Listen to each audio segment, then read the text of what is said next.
Oke teman-teman, kembali lagi dengan saya di channel Rempet 007. Jadi hari ini saya ada teman di samping saya nih. Ini seorang ustadz kayak nih. Jadi langsung aja kita tanya tentang dia sih. Bang, boleh Pak? Saya panggil Bang Pak atau apa nih cocoknya? Boleh anu lah Pak, karena Pak aja. Jadi, saya sudah di atas 40 tahun. Jadi Pak bisa nggak perkenalkan dulu nama gitu kan, asal gimana gitu. Oke, tentunya saya di Amerika mungkin sudah hampir setahun lebih ya. Setahun lebih ya? Ya, karena berbagai hal, maka saya terpaksa untuk berhijrah ke Amerika dengan suasana yang memang dealingnya 50-50. Entah saya betah atau tidak, karena memang situasi di Amerika sangat cuacanya kita tahu, iklimnya beda ya sama Indonesia. Sama Indonesia itu ada 4 musim, dan saya tahu kalau pas dingin luar biasa dingin sekali, dan ya dengan kata Bismillah saya berusaha untuk sini, barangkali ada perubahan. Ya, siap, dan saya sampai hari ini alhamdulillah masih menjalani kehidupan dalam artian dalam usaha sebagai seorang muslim, dan insya Allah saya berusaha untuk taat, yaitu dengan saat ini seperti hari ini adalah bulan Ramadan, dan ini adalah hari yang ke-15 di Amerika. Oh, berarti hari ini Abang puasa ya? Iya, ini adalah hari yang ke-15. 15 ya? Iya, tahun 2024 ya. Ya, 24. Jadi boleh dijelasin nggak sih Bang, apa sih perbedaan puasa ataupun mungkin perbedaan puasa di Indonesia dengan Amerika, ataupun jam-jam buka puasanya gitu? Apa sih? Ada sih perbedaan atau enggak gitu? Iya, mungkin di belahan bumi, karena bumi kita bulat, jadi sebenarnya bumi kita bulat, sehingga apa namanya, waktu itu sangat berbeda sekali antara Indonesia dengan Amerika. Berbedanya sekitar 12 jam ya. Iya, 12 jam. Kalau kita di sini jam 12 siang, berarti di Indonesia jam 12 malam. Iya. Maka dari situ itulah sangat mencolok sekali bahwa memang waktu-waktu itu adalah sangat berbeda sekali. Indonesia dengan Mekah itu sekitar 3 jam perbedaannya. Sehingga tapi ada perbedaan yang sangat krusial, yaitu kalau di Amerika. Contohnya adalah sahur. Kita bisa menikmati sahur antara antara jam 5 sampai jam 6 lebih 10. Contohnya hari ini aja kita bisa makan sampai jam 6 pagi, karena fajar atau sholat subuh itu jatuh pada jam sekitar jam 6 lebih 3. Kalau di Indonesia itu rata-rata subuh adalah jam 5, maka jam 5 subuh itu harus semuanya harus stop makan gitu. Itu perbedaannya. Tapi untuk esensi atau total daripada jumlah kita puasa, insya Allah seluruh dunia sama. Sama semua jumlah. Ya antara kurang lebih 14 jam, 13 jam antara begitu. Sama ya. Berarti sejauh ini nggak ada ketemu hal-hal yang maksudnya yang agak ribet gitu, yang beda karena beda sama Indonesia gitu, nggak ada, sama aja? Ya pada dasarnya nggak ada, karena semuanya kita disunahkan seperti kita sholat segala macam itu, kita punya waktu-waktu tersendiri untuk melaksanakan kesunahan-kesunahan serta kewajiban-kewajiban yang lain, sehingga kita bisa enjoy saja menikmatinya gitu. Berarti Abang kan udah 1 tahun ya kan di sini kan, berarti tahun kemarin udah pas kesini udah Ramadan atau udah Idul Fitri? Pas kesini belum Ramadan, tapi Ramadan tahun kemarin ya. Jadi ini adalah Ramadan kedua saya di Amerika, sehingga alhamdulillah pada Ramadan tahun yang lalu saya full puasanya, alhamdulillah atas izin Allah tentunya, tapi di Missouri, dan saat ini saya hijrah ke Ohio.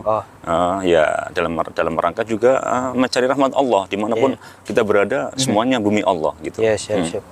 Berarti tahun kemarin itu pas Idul Fitri itu sebenarnya ngapain tuh Abang tuh? Biasanya kalau Idul Fitri di Amerika itu ngapain? Maksudnya pergi ke masjid atau gimana, ketemu teman-teman yang di Amerika, atau ada acara-acara khusus dulu? Ya, alhamdulillah ya, alhamdulillah di Amerika juga toleransi sangat tinggi sekali, di mana setiap state itu kalau kita mau niat mencari, ada masjid ternyata. Dan saya di Missouri itu di sana sempat sholat Idul Fitri bersama teman-teman, dan kita juga alhamdulillah sempat makan-makan bersama seperti layaknya di Indonesia. Cuma terbatas sekali karena jam kerja padat, karena di Amerika kita selalu dikejar-kejar waktu ketika kerja, sehingga apapun yang kita lakuin itu ada jadwalnya tersendiri, sehingga setelah kita makan-makan kita langsung bekerja, karena di sini tidak mengenal namanya ada libur hari raya segala macam. Idul Fitri itu pribadi masing-masing, tapi kalau kita kerja ya tuntutan dari si bos, maka kita harus kerja, ya sudah kita ikuti, walaupun si bos cuma ngasih waktu cuma sedikit, tapi nggak apa-apa, itu alhamdulillah sekali, karena kita diberi kesempatan untuk sholat Id dan kita makan-makan bersama, setelah itu kita kerja lagi seperti itu. Siap. Jadi kan di sini kan banyak nih, apalagi teman-teman di Indonesia kan banyak yang nanya bang, itu biasanya kaum Muslim itu berarti kan di Amerika ini kan lebih banyak Kristen nih kan, Muslim itu ibaratnya kalau di Indonesia kan minoritas, di sini kan itu.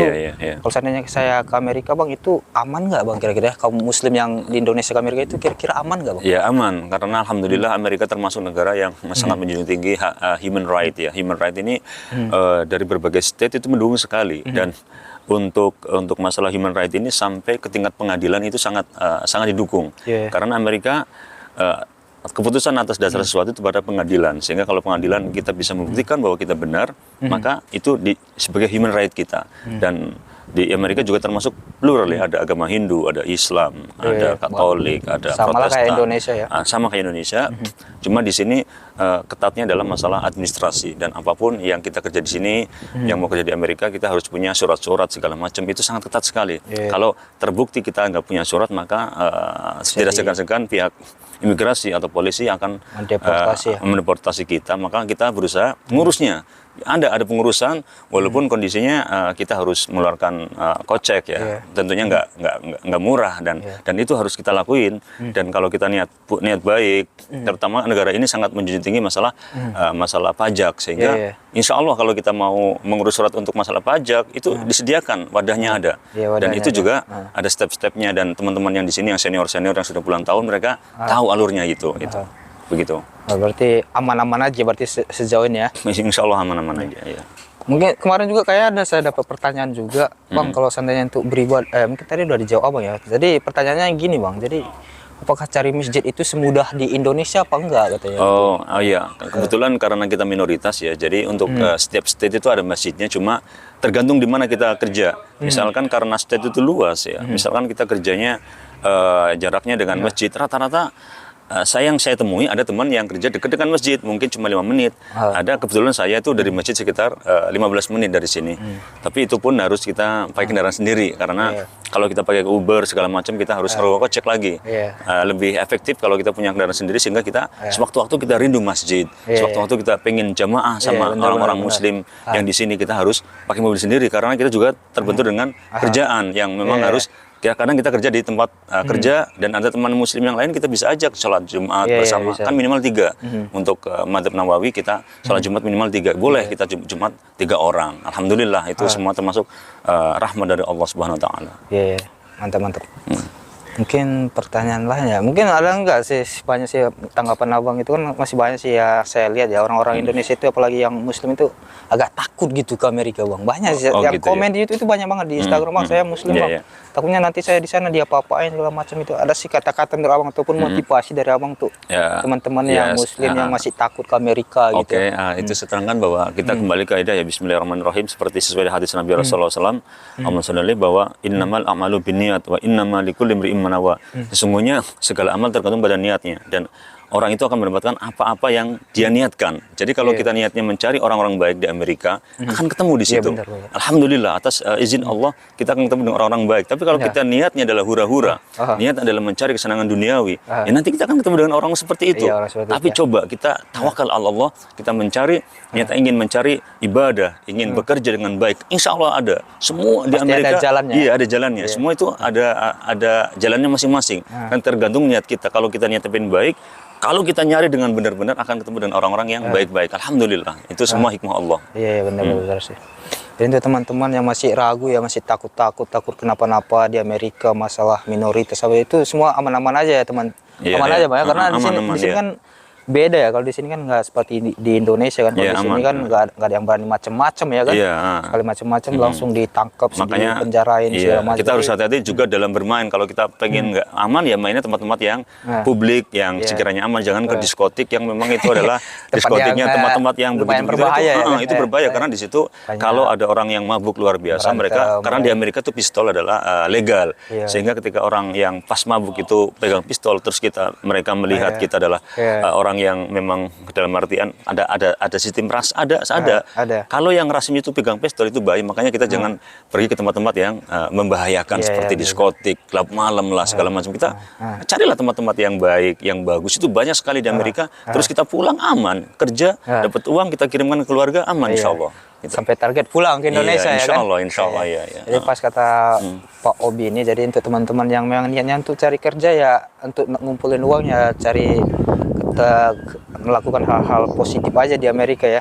Iya. Ya, yang dia bilang juga di Amerika ini kan pistol legal ya. Jadi untuk teman-teman ya itulah, jangan ke diskotik karena takutnya ada nanti ada selek, ada berantem dikit, tembak bener, gitu bener. ya kan. Dan pistol pun orang Amerika tuh nggak mudah untuk memiliki pistol karena dia harus pergi ke kepolisian dan harus tes psikologis segala macam, sehingga polisi punya standar siapa yang pantas memiliki pistol. Dan itu pun kita harus hati-hati karena tiap manusia kadang emosinya beda-beda ketika ya. lagi baik, ketika dia lagi baik mungkin aman aja, ketika dia lagi marah kalut segala macam kan kita nggak tahu. Makanya di Amerika yang penting kita cari tempat yang aman, insya Allah biidznillah dengan izin Allah, cari tempat yang aman, habis kerja nggak neko-neko, terus kita kalaupun nongkrong-nongkrong ke tempat yang publik yang aman, insya Allah aman, insya Allah sampai kita menemui keluarga kita lagi dengan izin Allah, insya Allah aman ya.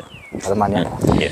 Mungkin ada lagi kata-kata dari abang kan nih untuk teman-teman yang mungkin ada kata-kata masukan dari abang, mungkin ya itu sih beberapa pertanyaan yang masuk ke saya, mungkin ada kata-kata motivasi lain abang kira-kira. Ya mungkin teman-teman yang kepengen ke Amerika, mungkin sekarang banyak informasi yang lebih luas ya, mulai dari website, mulai dari ada agen-agen yang resmi juga ada, banyak ya. Apalagi terutama untuk jalur student atau